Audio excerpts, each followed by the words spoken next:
దేవుని నామానికి మహిమ కలుగునుగాక. మన ప్రభువును రక్షకుడైన యేసుక్రీస్తు వారి నామంలో అందరికీ ఉదయకాల శుభములు తెలియజేయుచున్నాను. ఈరోజు దేవుని వాగ్దానము యెషయా గ్రంథము 18వ అధ్యాయము 4వ వచనము. నేను మౌనము వహించి నా నివాస స్థలమున కనిపెట్టుచుందును. దేవుడు మౌనం వహించాడు అంటే దేవుడు మౌనంగా ఉన్నాడేంటి, వేటిని చూడట్లేదా అంటే దేవుడు ప్రతి ఒక్కటి చూస్తాడు. అంటే మనం చేసేటువంటి చెడ్డ పనుల్ని చూస్తాడు, అలానే మనం చేసే మంచి పనులు కానివ్వండి, ఏదైనా దేవుడు చూస్తాడు. దేవుడు చెడ్డవారిని అలా ఏమీ చేయకుండా అలా చూస్తూ ఉన్నాడేంటి, ఏం చేయట్లేదేంటి అనుకోవచ్చు. గర్విష్ఠుల గర్వాన్ని కూడా దేవుడు అణగొట్టగలడు. లోకంలో ఉన్న చెడునంతటినీ చూస్తా ఊరుకున్నాడేంటి దేవుడు అనే ప్రశ్న రావచ్చు. కీడు చేయవారు బాగానే ఉన్నారు కదా, వాళ్ళకి అన్నీ బాగా జరుగుతున్నాయి కదా అనిపించవచ్చు కొన్నిసార్లు. మనల్ని అవమానపరిచే వాళ్ళని దేవుడు ఏం చేయట్లేదేంటి, ఎందుకు వాళ్ళకి స్వేచ్ఛనిచ్చాడు అని అనుకుంటూ ఉంటాము. అయితే దేవుడు అన్నిటినీ చూస్తాడు. తగిన సమయంలో దేవుడు వాటికి తగినటువంటి విధముగా సమాధానం చెప్తారు. అలానే దేవుడు ఇంకొక రీతిగా కూడా చూస్తున్నాడు. ఏంటంటే తుఫాను రాత్రిలో శిష్యులు పడవ నడపలేకపోవటాన్ని చూశాడు. లాజరు జబ్బు పడిన విషయాన్ని, ఆ కుటుంబస్తులు ఎంత ఇబ్బంది పడ్డారు అనేది చూస్తూనే ఉన్నారు. ప్రతి ఒక్కటి దేవుడు మన యొక్క బలహీనతలను కూడా చూస్తూ ఉన్నాడు. అయితే దేవుడు మన విషయంలో చూస్తూ మౌనంగా ఉన్నాడేంటి అని ప్రశ్న రావచ్చు. కానీ దేవుడు తను అనుకున్న సమయంలో, తగిన సమయంలో వీటన్నిటికీ సరైన రీతిలో సహాయం చేయటానికి సంసిద్ధంగా ఉన్నాడు. ఇథియోపియా వారు చాలా బలశాలురు, ఆజానుబాహులు. వారి మీద అష్షూరీయులు దండెత్తి వచ్చిరి. దేవుడు వారిని అడ్డగించలేదు. వారు గర్విష్ఠులు. దేవుడు వారి మీద తన సూర్యుని ప్రకాశింపచేసి వారికి ఏ కొరత లేకుండా చేసెను. వారికి ఏ ఆటంకము లేనందున నేరుగా ఇథియోపియుల మీదకి వెళ్ళిరి.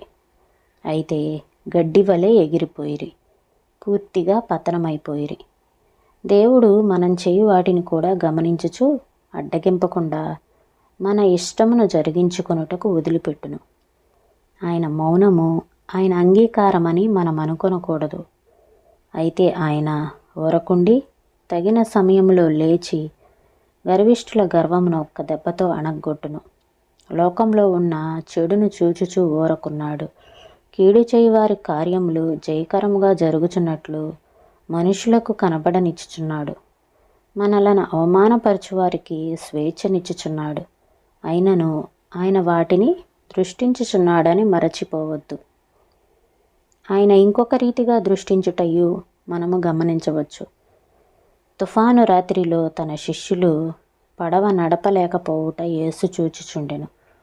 బేతనియలో లాజరు నెమ్మదిగా జబ్బులో పడి చివరకు సమాధిలో కుళ్ళిపోవు వరకు ఆ కుటుంబస్తులను గమనించుచునే ఉన్నాడు. అయినను ఆయన తన బలమును తేటగా ప్రత్యక్షపరచగల సమయము వరకు ఆయన కనిపెట్టుచుండెను. ఆయన నీ విషయంలోనూ మౌనముగానున్నాడా? ఆయన కనిపెట్టుట లేదని నీవనుకొనవద్దు. నీకు జరుగుచున్న సమస్తమును చూచుచూనే ఉన్నాడు. నీ నాడి మీద తన వ్రేలును పెట్టి ఉన్నాడు. అది ఎలాగో కొట్టుకొనుచున్నదో తెలుసుకొని ఉన్నాడు. సరి అయిన సమయంలో నీకు సహాయము చేయ సంసిద్ధముగా ఉన్నాడు. ఆయన ఏ విషయంలో మౌనం వహించినను, ఎలాగూ ప్రశ్నించినను ఆయన మనకు అన్ని విషయములలో క్షేమమును కలిగించు రక్షకుడేనని దృఢముగా నిశ్చయముగా నమ్మి ఉందము. కలవరముతో నిండి ఉన్న ప్రియుడా, నీ తండ్రి దండము క్రిందనున్నావు. ఆయన స్వరము వినుటకు నీవు మౌనముగా నుండుట నేర్చుకొనుము. ఆయన చిత్తమునకు నిన్ను వంచనిమ్ము. ప్రార్థించుచున్న ప్రియుడా, మౌనముగా నుండుము. ఆయన తన వాక్యమును విఫలము చేయుడు. ఆయన చిత్తములో మునిగి సహనముతో ఆయన కొరకు కనిపెట్టుకొని ఉండుము. కనిపెట్టుకొని ఉన్న ప్రాణమా, ఆయన ఆలస్యము చేసినను నీవు ఆయనను నమ్మి కనిపెట్టుకొనుము. ఆయన అధిక ఆలస్యము చేయుడు, మరింత ఆలస్యముగా రాడు, అనుమానపడవద్దు. ఈ మాటలను ప్రభు మన వినికిడిలో దీవించునుగాక. ప్రార్థన చేసుకుందామండి. స్తోత్రం తండ్రి, పరిశుద్ధుడా, ప్రేమ కలిగిన దేవా. అయ్యా, మేము అనుకుంటూ ఉండవచ్చు చాలాసార్లు, దేవుడు మౌనంగా ఉన్నాడా ఏంటి, నా పరిస్థితిని ఈ విధంగా చూస్తూ ఉన్నాడు, దేవుడు ఏం చేయట్లేదేంటి అనుకోవచ్చు. మాకు ఇలాంటి ప్రశ్న రావచ్చు, ఎన్నోసార్లు వచ్చి ఉండవచ్చు. అయితే దేవా, మీరు అనుకున్న సమయంలో, తగిన సమయంలో మీరు సహాయం చేసే దేవుడో తండ్రి. అయ్యా నా తండ్రి, మేము చేసే ప్రతి వాటిని మీరు గమనించుచు ఉన్నారు. అవి మంచి పనులే కానీ చెడ్డ పనులే కానీ, చెడ్డవారిని ఎందుకు అడ్డగించట్లేదు, చెడు పనులు ఎందుకు ఇలా జరుగుతున్నాయి అనే ప్రశ్నలు ఎన్నో తలెత్తవచ్చు. అయినప్పటికీ దేవా, గర్విష్ఠుల గర్వాన్ని అణిచే దేవుడవు తండ్రి. దేవా, ప్రతి వారికి తగిన సమయంలో మీరు జవాబు చెప్తారు. అయ్యా, మా యొక్క ప్రతి బలహీనతను మీరు చూచుచూ ఉన్న దేవుడవు తండ్రి. అయితే అన్ని విషయాల్లో మాకు క్షేమంను కలిగించే రక్షకుడు మీరేనని మేము దృఢముగా నిశ్చయముగా నమ్ముచున్నాం దేవా. అవును తండ్రి, మాకు అన్ని విషయాల్లో క్షేమం కలిగించే రక్షకుడు నీవు తప్ప ఎవరునూ లేరు తండ్రి. దేవా, నీకు స్తోత్రములు చెల్లిస్తున్నాం. మీ చిత్తానికి మేము లోబడి, అయ్యా మీ చిత్తంలో నాయనా ప్రభ మమ్మల్ని మేము ఉంచుకొని, దేవా మీ వాక్య ప్రకారముగా దేవా నా తండ్రి నాయనా ప్రభ కనిపెట్టుకుని ఉండే కృపను మాలో ప్రతి ఒక్కరికి అనుగ్రహించండి ప్రభ. స్తోత్రములు నాయన.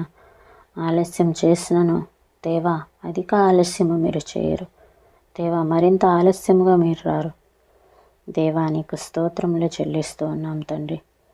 అయ్యా, నీ కొరకు కనిపెట్టుకొని ఉండే కృపను మాలో ప్రతి ఒక్కరికి అనుగ్రహించండి ప్రభా. అయ్యా, అన్ని వేళలా క్షేమం కలిగించే రక్షకుడని అయ్యా నా తండ్రి, మాలో ప్రతి ఒక్కరూ దృఢముగా నిశ్చయముగా నమ్మి ఉండటానికి సహాయం చేయమని యేసు నామములో అడిగి వేడుకొంచున్నాం తండ్రి. ఆమేన్.